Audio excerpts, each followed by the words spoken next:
Petite suite de ma série sur mes petites gratounettes. Donc ici Harley Benton DC Custom, donc copie de SG comme on le voit, avec un petit peu un look des ESP Viper, hein, avec les cornes asymétriques, ce qui différencie d'une SG de chez Gibb.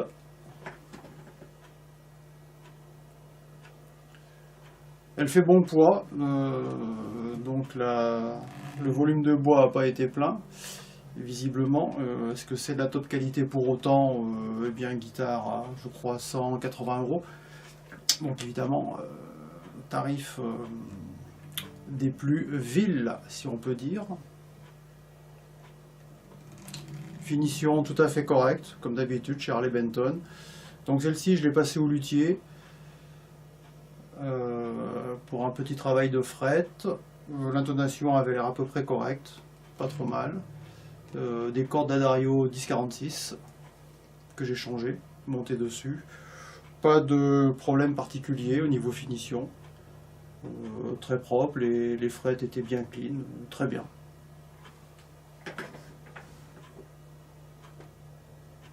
Donc comme d'habitude, sur la base d'une lutherie qu'on va qualifier de tout à fait correcte, vu le prix, hein, c'est le moins qu'on puisse dire. Alors elle en plus c'était une B-stock, donc je l'ai eu à 158 €, je crois me souvenir précisément. Donc autant dire 3 fois rien, avec ajout. Comme d'habitude, donc je disais, changement des micros, des deux potards, donc du potard CTS. Ici, alors j'avais oublié de dire sur mes guitares précédentes, sur le potard de volume, je mets toujours un treble bleed, histoire de récupérer un peu des aigus quand on baisse. Alors ça permet de garder de l'agressivité quand même sur le micro bridge, et puis de ne pas avoir un tone qui devient un peu boueux sur le micro neck. Donc sur les deux cas, j'ai pas mis de potard tone ici, j'ai deux potards de volume. J'ai viré le tone dans ce cas-là, comme j'avais juste deux potes. Dessus, donc j'ai un treble bleed sur chacun qui est le même, à savoir une capa Silver Mica de 680 picofarad et en parallèle avec une résistance de 220K. Ce qui me donne un bon équilibre. J'ai testé différentes valeurs, je trouve que ça c'est pas mal.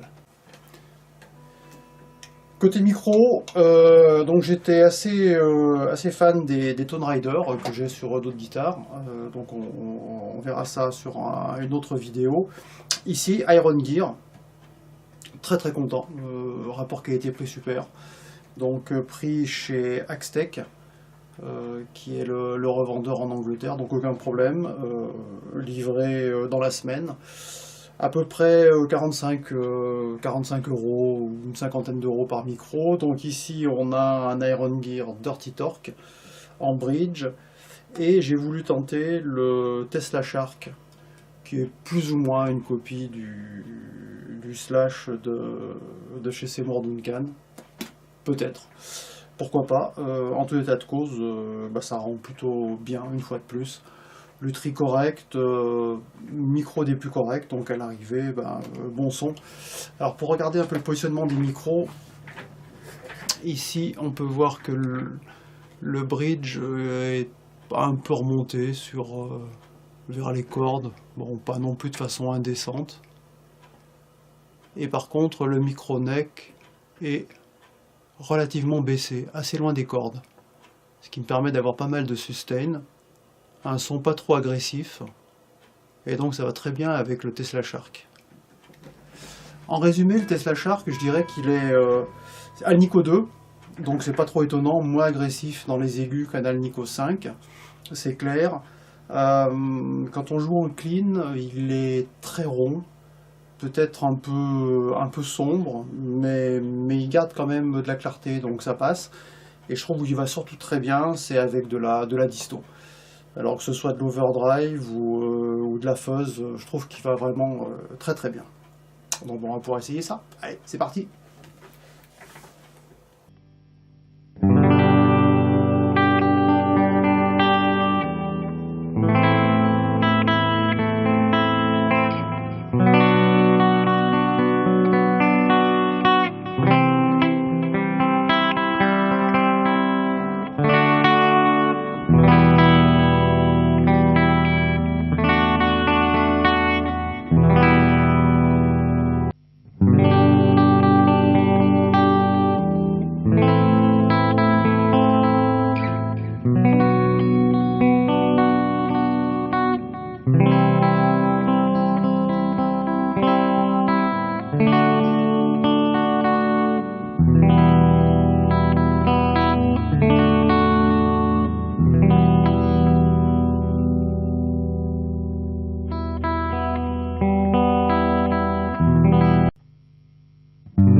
Ciao.